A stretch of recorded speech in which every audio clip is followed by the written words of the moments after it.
Hello everyone, and welcome back to a review. Today I'm trying something not different per se. This is what I used to do, but I'm recording with my headset because I've noticed recently my audio has been very wibbly wobbly and all day, no barking, and literally as I hit play, this dog, gotta love the dog, but the dog has been barking non-stop, so please forgive the doggo, okay? But today we're looking at good old Studio Series number 53, Mixmaster. He's a Constructicon, Decepticon, emoticon, all the cons. He's not a pro, that's for sure. Alright, let's get into it. Let's just move him out of the side. Look at the box. Box is fine. It kind of has the very, identical and or mildly different Egypt background. You can see character portrait. I think it looks pretty good. And here we have a render of him on the back. And from what I can tell, at least, it's accurate to what you actually get, unlike all of the other ones, basically. Oh yeah, it's a Mack. It's a Mack truck. And you got your good old Devastator. And there we go, that's the box. I don't know what happened to the top here. It got utterly destroyed. Alright, so here it is. And he is, of course, the Constructicon's rapper. He's Mixmaster. No, maybe? No? Okay, never mind. He's a cement mixer. That's it. And he's kind of big comparatively. I don't know what scale they're going for here. It's a long truck. And he is casted in mostly gray, lots of black and silver though. You can see some of there's some weird spots of like darker silver on top of the gray. The gray is kind of supposed to be this silver, I think, all throughout. You can see it's kind of a cheaper gray in some of the bigger panels. It's pretty cool. This area is a little cluttery, and this part does not like to close all the way. But I think it looks fine. The actual drum, you could say, I think looks really good. It does not spin, but it looks like it could spin. It looks pretty good. You got the mud flaps and stuff on the back. The wheels, and the wheels look good. There's the spare wheel. This wheel, look, that looks kind of weird to me. I don't know why.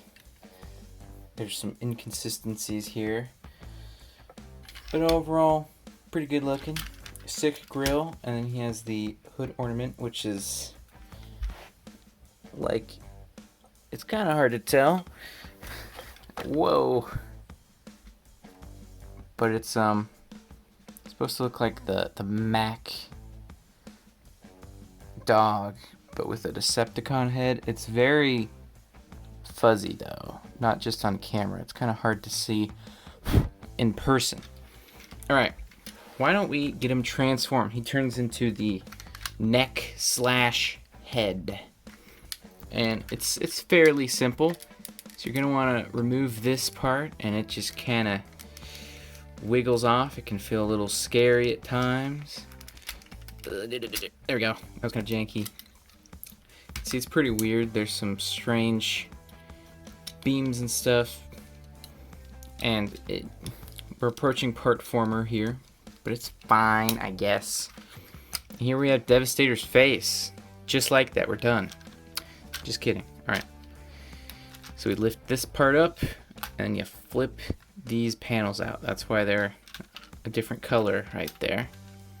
And this part's a little tricky. You're gonna wanna flip his head out. There we go. Don't want to damage anything.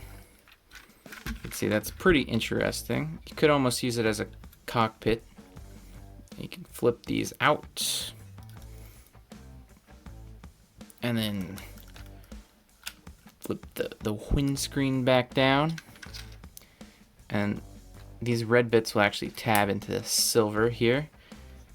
And that's that. You got Devastator's face. It's pretty tiny and red compared to the model in the movie. I think this has been the point of most criticism, besides his posture, is the face. The face is pretty different from how it looks in the movie. And here, I mean, we can see on the box right here, you can see very different. The eyes are kind of similar, but the color and the kind of ears and stuff are very different. It has the same general shape though. Alright, and then this part is just a total mess. So these side bits here, they're the whole entire arm. And our arms, yes, I English, thank you.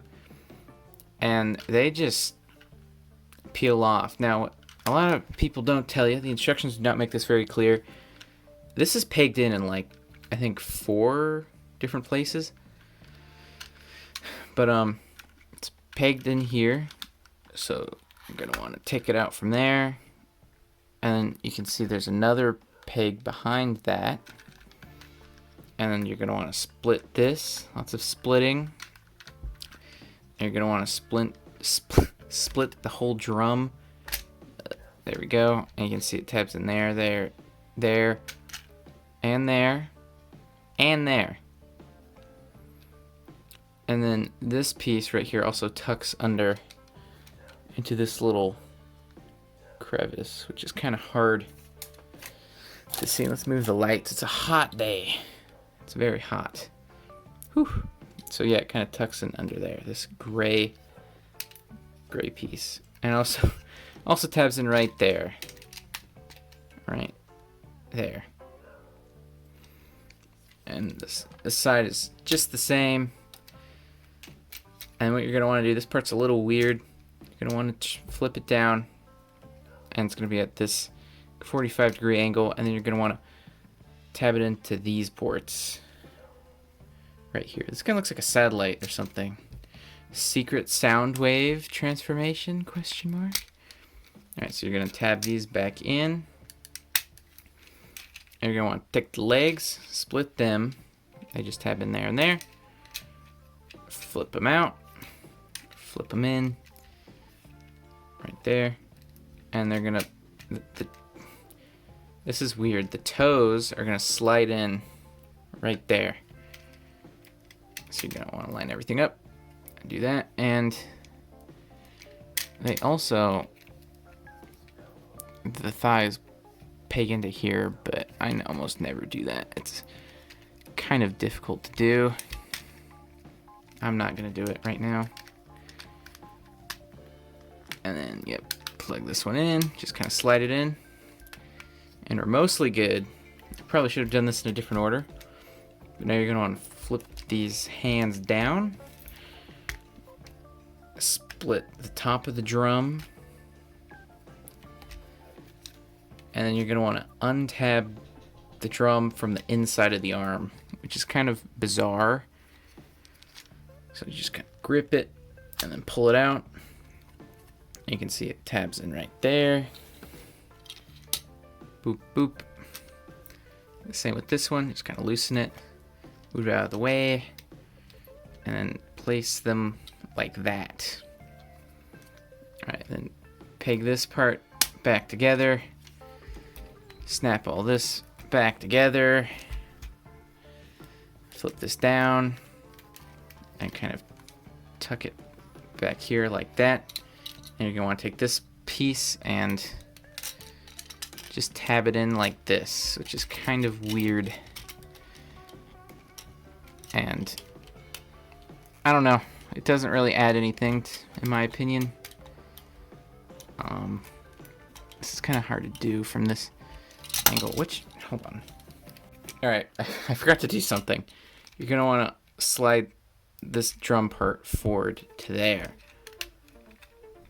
And then we're going to want to put this like this, which is, as I mentioned, bizarre. And here we have the head / neck of Devastator. Quite bizarre. And it tabs in on Devastator here, here, here, and here. We'll look at that later when we actually put together Devastator in however many years. And I'm actually just going to transform him into robot mode right now. So the only thing that really differs from the robot mode transformation is this head part. So we're going to move these out of the way, untab it from here, kind of move these out of the way, lift this up, tuck these in, flip the head in, flip that down, put this right there, and then the rest is kind of on course with the robot mode. So just untab these, straighten them out, and you can move them that far, I guess, and lift this up, and just kind of split everything. Oh yeah. There we go. I like to kind of leave his legs like that. I believe they tell you to put them like that, but I feel like that makes them look really short, so I think there is good. Then you want to just move these out of the way, flip it back, tab it into this piece, and then his head can be a little tricky. Sometimes I like to, not ruin the paint on things, so I'm actually going to put my nail on the back of his neck here and kind of push it forward, then move this back. Here's his head. And you're going to want to flip these up, kind of make these parallel with the smokestacks, and then kind of straighten his arms out. So bend them, flip this around to the other side, tuck this in, bing, bada, boom, other side, rotate, untab that, move this out of the way to the other side, straighten everything out, boop, boop, and, oh, one more thing, you gotta flip this up, so you're gonna want to put a lot of pressure on this little black tab, and Devastator's teeth are gonna come out. And there we have Mixmaster in all of his glory.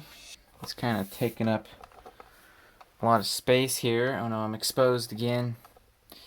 Ooh, it's hot. Let me say that one more time. It is very warm today. There we go. Alright. Real quick, you can see he is quite a big boy. We'll bring Tahu out. You can see he's not super tall. He's almost eye level with Tahu. But his shoulders, this guy needs to play some football. Some of ye old sportus ball. You can see he's very large. Thank you, Tahu. And he has quite the backpack. I'm just going to get that out of the way. I don't like the backpack. It's humongous.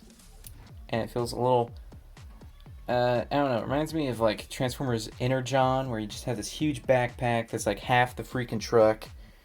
And then most of his body is comprised of the mixing part. I don't know, it kind of has some old school vibes. Oh, we got some, there's just stuff everywhere. Let's move this. There we go. I always have a lot of stuff on the sides of my studio. And you can see he has a lot of paint applications actually. Some silver here, here, all over his face. He has an interesting face. Let's get some light in here. See, it's pretty well painted. It's extremely hard to see the details. Very difficult. You can see he has kind of these pincer teeth, but it's very hard to see, and it's kind of messy and cluttery. You know how it is. It's very Michael Bay, if I do say so myself.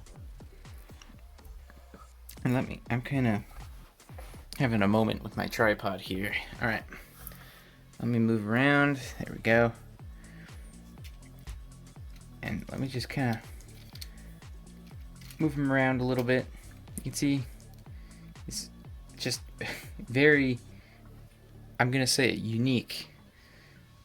He has these crazy pauldrons, super long arms, an all-around very bizarre figure. Real quick, let's talk about articulation. So he has hands. The hands can just go up and down. I don't know how I feel about that. You got your bicep swivel, 360, elbows, pretty good. About a 90-degree bend, like 89-degree bend. And they can splay out, solid 9 degrees. These pauldrons can do all sorts of wacky things, but they cannot go forward and back. He has a swivel right here, a 360. He has this hinge right here, which is pretty good. You can kind of move stuff out of the way if you want, but you can see he has a humongous reach. Very crazy. For a minute I thought my camera was on fire. It smelled like it was burning. That was kind of scary. His head is kind of bizarre. It can go forward quite a bit, back extremely big lots. It's just on a ball joint. You can't really look to the sides too much. You can only go about there. It's a little weird. He kind of has some strange neck fat down there. And his legs are interesting. He has thigh joints, which can do that. They can go pretty far. Swivel. Another hinge right here. And then another hinge right here, 360. And then a knee bend, which is about 90 degrees.